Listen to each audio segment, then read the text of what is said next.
क्या इस बार बड़ा उलटफेर का गवाह बनेगा हजारीबाग? 2 बार के सांसद जयंत सिन्हा पर लग गई है खास होने का ठप्पा। आजसू भी कर रही है दावा, हो सकता है सीट शेयरिंग में बदलाव। विस्थापन और रोजगार अब भी बने हुए हैं इस क्षेत्र के सबसे बड़े मुद्दे।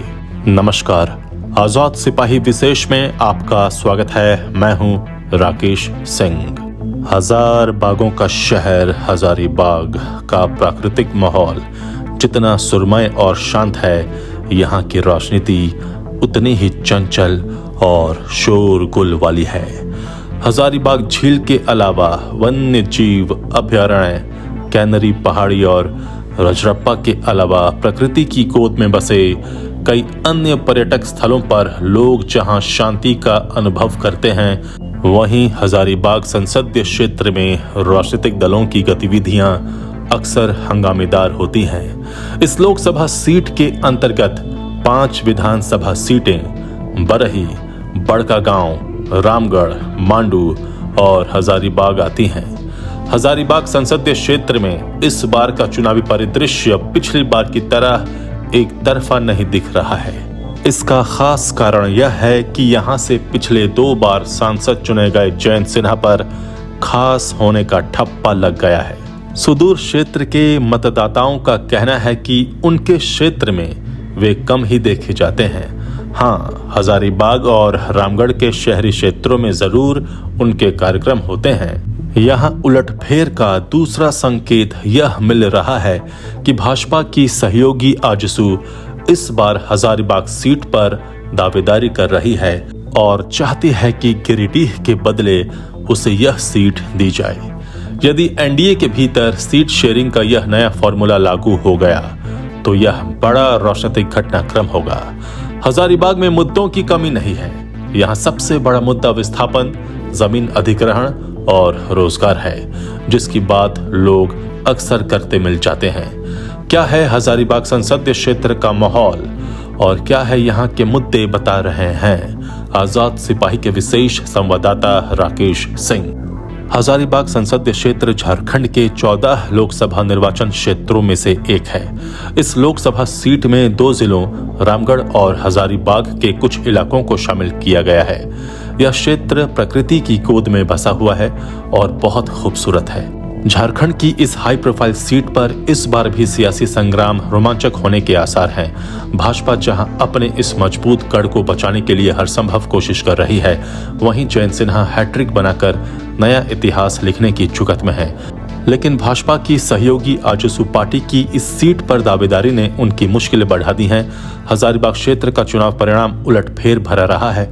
क्षेत्र की जनता ने कभी क्षेत्रीय पार्टी के उम्मीदवारों को गले लगाया तो किसी चुनाव में निर्दलीय पर भरोसा कर प्रतिनिधित्व के लिए संसद भेजा। यहाँ के दावेदारों को इलाके की समस्याओं की कितनी समझ है और इसके लिए वे क्या कर रहे हैं, यह तो समय बताएगा। लेकिन इतना तय है कि हजारीबाग में इस बार मुकाबला बेहद रोमांचक होने के पूरे आसार हैं।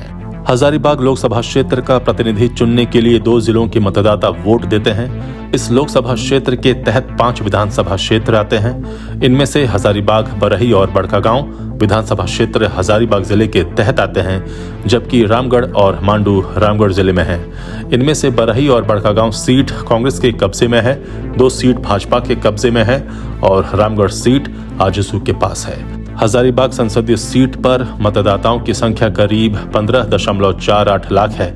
इसमें 8.32 लाख पुरुष हैं और 7.26 लाख महिला मतदाता शामिल हैं। इस बार कुछ नए मतदाता भी जुड़े हैं। हजारीबाग लोकसभा क्षेत्र में पिछड़े और अल्पसंख्यक मतदाता निर्णायक भूमिका निभाते हैं, लिहाजा सभी दल चुनाव के दौरान इन्हें साधने की कोशिश करते हैं। इसके बाद सवर्ण मतदाताओं का नंबर आता है। आदिवासी मतदाताओं की तादाद यहाँ कम है। हजारीबाग लोकसभा सीट पर अब तक हुए 17 चुनाव में से 7 बार यह सीट भाजपा ने जीती है। 2 बार कांग्रेस के प्रत्याशी ने जीत दर्ज की। भाजपा की जीत में यशवंत सिन्हा का बड़ा रोल रहा है।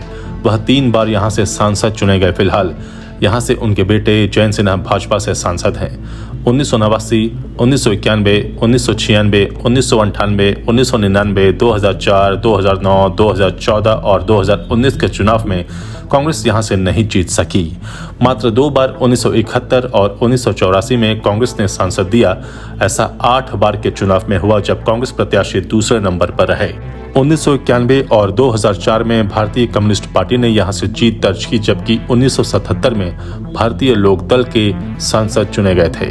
हजारीबाग संसदीय सीट पर पहली बार 1952 में चुनाव हुए। उस साल छोटा नागपुर संथाल परगना पार्टी के राम नारायण सिंह यहां से जीते। उन्होंने कांग्रेस के झनी राम को हराया था। 1957 में निर्दलीय प्रत्याशी ललिता राज लक्ष्मी ने कांग्रेस के बदरू जमान को हराकर चुनाव जीता। 1962 और 1967 के चुनाव में निर्दलीय प्रत्याशी बसंत नारायण सिंह जीते थे। 1968 के उपचुनाव में पहली बार कांग्रेस को हजारीबाग से कामयाबी मिली और उसके प्रत्याशी मोहन सिंह ओबरॉय जीते। 1971 के चुनाव में कांग्रेस के ही दामोदर पांडे जीतने में कामयाब हुए। 1977 और 1980 के चुनाव में जनता पार्टी के बसंत नारायण सिंह लगातार 2 बार जीते। 1984 में कांग्रेस के दामोदर पांडे फिर जीते। 1989 में भाजपा के यदुनाथ पांडे चुनाव जीतने में कामयाब हुए। 1991 में भारतीय कम्युनिस्ट पार्टी के भुवनेश्वर प्रसाद मेहता जीते, जबकि 1996 में भाजपा के महावीर लाल विश्वकर्मा जीते। 1998 और 1999 का चुनाव भाजपा के यशवंत सिन्हा जीते। 2004 में भारतीय कम्युनिस्ट पार्टी के भुवनेश्वर प्रसाद मेहता ने एक बार फिर परचम लहराया। 2009 में इस सीट से भाजपा के टिकट पर यशवंत सिन्हा जीते। 2014 के चुनाव में भाजपा के टिकट पर यशवंत सिन्हा के बेटे जयंत सिन्हा जीते और 2019 में भी उन्होंने लगातार दूसरी बार चुनाव जीता। 2014 के चुनाव में भाजपा के जयंत सिन्हा ने कांग्रेस के सौरभ नारायण सिंह को हराया था। जयंत सिन्हा को लगभग 4,06,000 और सौरभ नारायण सिंह को 2,47,000 वोट मिले थे। 2019 में जयंत सिन्हा की जीत का अंतर लगभग 2 गुना हो गया। उन्होंने 4,69,000 वोट के अंतर से कांग्रेस के गोपाल साहू को हराया था। इस प्रकार साफ देखा जा सकता है कि हजारीबाग से अब तक कोई भी लगातार 2 बार से अधिक चुनाव नहीं जीत सका है। ऐसा करने वाले भी केवल 3 सांसद ही हुए। हजारीबाग के मतदाता 3 बार छोड़कर हर बार पार्टी नहीं तो सांसद बदलते ही रहे हैं। हजारीबाग लोकसभा क्षेत्र में विस्थापन बड़ा मुद्दा है। ऊर्जा परियोजनाओं और खान के लिए बड़े पैमाने पर जमीन अधिग्रहण के खिलाफ इस क्षेत्र के विभिन्न इलाकों में लगातार आंदोलन होते रहे हैं। बड़का गांव में हुए आंदोलन ने तो राजनीतिक रंग ले लिया था। चुनाव के दौरान पीड़ितों को मिले मुआवजे में धोखाधड़ी को लेकर भी यहां जनप्रतिनिधियों से सवाल पूछे जाते रहे हैं। इसके अलावा रोजगार और दूसरे मुद्दे भी चर्चा में रहते हैं। यहाँ के विभिन्न इलाकों में सिंचाई का संकट भी लोगों पर आफत बनकर आया है। कुछ इलाकों में रबी की फसल नामुमकिन है तो कहीं हर साल फसल मारी जाती है। साल के आधे हिस्सों में कोई काम नहीं होने के कारण लोग पलायन करते हैं। कोनार, सेवाने, दामोदर, महाने आदि नदियों के पानी को रोककर सिंचाई के काम में लाने की पुरानी मांग पर भी अब तक अमल नहीं हो पाया है। हजारीबाग लोकसभा सीट पर इस बार बड़ा सियासी उलटफेर हो जाए तो किसी को आश्चर्य नहीं होना चाहिए। जयंत सिन्हा के लिए स्थानीय स्तर पर बहुत अधिक उत्साह नहीं है। इसका कारण यह है कि वह आम लोगों से कट गए हैं। भाजपा के स्थानीय कार्यकर्ता भी इस बात को मानते हैं कि जयंत सिन्हा अब खास हो गए हैं। उधर हजारीबाग सीट पर आजसू पार्टी की भी नजर है। गिरिडीह के आजसू पार्टी सांसद चंद्र प्रकाश चौधरी के इस बार हजारीबाग से चुनाव लड़ने की चर्चा है, लेकिन यह तभी संभव है जब समझौते के तहत भाजपा गिरिडीह की जगह उन्हें यह सीट दे। जहां तक जयंत सिन्हा का सवाल है तो स्थानीय स्तर पर कोई नेता उनके खिलाफ नहीं बोलता। दूसरी तरफ 2 बार सांसद रहने के दौरान दिल्ली में भी उनकी पहुंच बढ़ी है। ऐसे में पार्टी के कुछ नेताओं का मानना है कि जयंत सिन्हा का पत्ता काटना आसान नहीं होगा, लेकिन पार्टी के अंदर से ही जयंत सिन्हा को बड़ी चुनौती मिल रही है।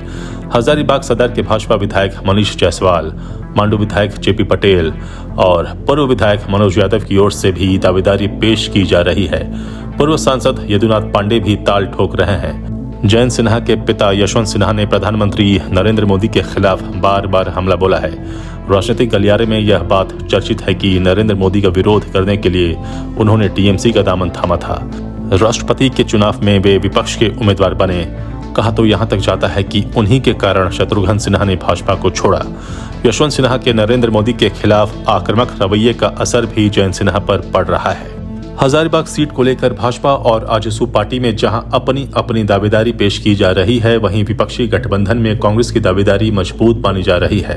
हालांकि हजारीबाग के पूर्व सांसद और भाकपा के पूर्व राज्य सचिव भुवनेश्वर प्रसाद मेहता की ओर से भी मजबूती से अपनी दावेदारी पेश की गई है, लेकिन उनकी उम्र और राजनीतिक सक्रियता में कमी आने से उनकी दावेदारी दमदार नहीं मानी जा रही है। पूर्व मंत्री योगेंद्र साहब जेल से बाहर निकलने के बाद लगातार अपनी बेटी अंबा प्रसाद के लिए लॉबिंग कर रहे हैं। अंबा प्रसाद बड़कागांव विधानसभा क्षेत्र की कांग्रेस विधायक हैं और हजारीबाग क्षेत्र में अंबा प्रसाद काफी लोकप्रिय हैं। हां, अंबा प्रसाद के विरोधी इस बात को भी हवा दे रहे हैं कि देखिए अंबा प्रसाद कितने दिन तक कांग्रेस में रहती हैं। हालांकि वह बार बार कह रही हैं कि वह पार्टी के साथ चट्टान की तरह खड़ी हैं, लेकिन उनके विरोधी तरह तरह की अटकलें लगा रहे हैं। आजाद सिपाही के विशेष में अभी इतना ही। आप हमारे इस YouTube चैनल को जरूर सब्सक्राइब करें और भी अधिक खबरों के लिए पढ़ते रहिए अपना लोकप्रिय दैनिक अखबार आजाद सिपाही। धन्यवाद।